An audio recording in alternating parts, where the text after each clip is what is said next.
Ситуация в мире настораживающая. Коронавирус проник и проникает в ряд стран. Кыргызстан же одним из первых предпринял жесткие меры, чтобы этого не допустить. Такие меры достаточно долгое время позволили удерживать в стране стабильную ситуацию.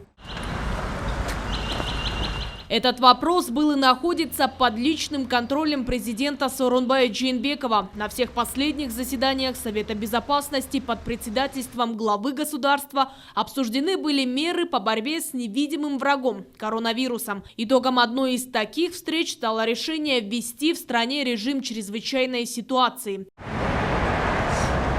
Но что на деле продемонстрировали граждане? Беспечность и безответственность. Режим, который, по идее, предполагает некоторые ограничения для населения, ради самого населения соблюден не был. Опираясь на свое конституционное право, глава государства тогда подписал указ о введении чрезвычайного положения в отдельных городах и районах. Сооронбай Джейнбеков также обратился к нации. Урматтуу мекендештерим, өлкөдөгү өзгөчө кырдаал жана аталган аймактардагы өзгөчө абал жашоо турмушубузда айрым ыңгайсыздыкты, бир кыйла чектөөлөрдү жаратат. Мекендештерибизден тартип темирдей бекем сактоо талап кылынат. Бул илдетти мындан ары жайылып кетишин болтурбоо максатында мамлекеттик органдар, жергиликтүү бийлик бардык милдеттерди аткарып жатат. Врачтарыбыз, чек ара жана милиция кызматкерлери күнү түнү иштөөдө. Бул аракеттер коомчулук тарабынан, ар бир жаран тарабынан колдоого алынбаса, ийгилик болбойт. Биримдик менен гана натыйжага жетебиз. Новых подтвержденных случаев заражения коронавирусом на 28 марта нет. Всего же зарегистрировано 58 случаев. В очагах инфекций продолжаются противоэпидемиологические и профилактические мероприятия. По лицам, находящимся на обсервации, 4886 человек. Лица, находящиеся на домашнем карантине, 3338 человек. Из тех инфицированных лиц 2 человека пока находятся в реанимационном отделении. Состояние средне-тяжелое, стабильное.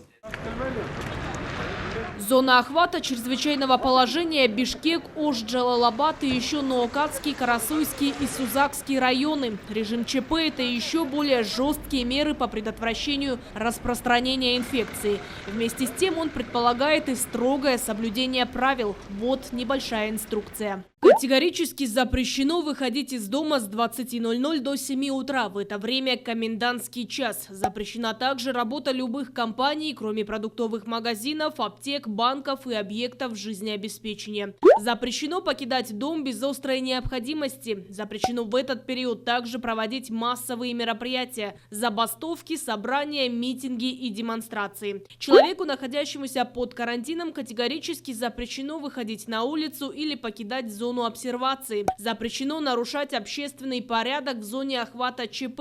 Увольнять служащих и рабочих по собственному желанию тоже запрещено. Нельзя также распространять провокационные сообщения. Важно понимать, что сейчас необходимо свести контакт с другими людьми к минимуму. Это и для своей безопасности, и для всеобщей. Выходить из дома необходимо только по срочной необходимости. Принятые меры усилят контроль передвижения населения и транспорта, что позволит не допустить распространения коронавирусной инфекции. Органы правопорядка патрулируют районы и города, чтобы минимизировать перемещение граждан без необходимости. Также напоминаем, что для предотвращения распространения коронавирусной инфекции на территории Кыргызской Республики граждане должны соблюдать установленные санитарно-гигиенические нормы, избегать мест скопления людей, не покидать свои дома и квартиры без острой необходимости. А также всем гражданам необходимо оказывать всяческое содействие комендантам и неукоснительно исполнять их требования по обеспечению режима чрезвычайного положения. Особой собранности эта ситуация потребовала от медиков, с честью выполняющих свой профессиональный долг. Им глава государства выразил отдельную благодарность. На особом режиме работы и экономический блок Кабмина контролируют в том числе и происходящее в продуктовых магазинах. Спрос и цены. Дефицита на продовольствие, к слову, нет. Свою работу продолжает и республиканский оперативный штаб под председательством первого вице-премьера Кубатбека Боронова.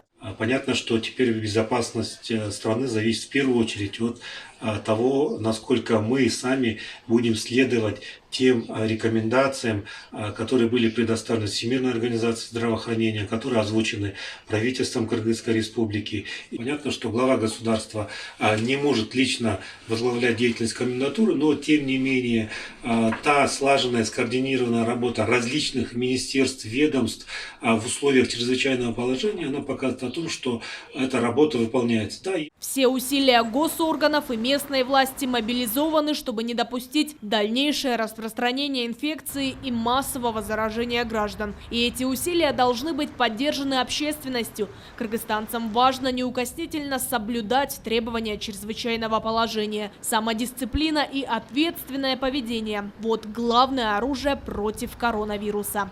Аяна Дюшикеева и Синтур Абыкеев, Ала-То 24.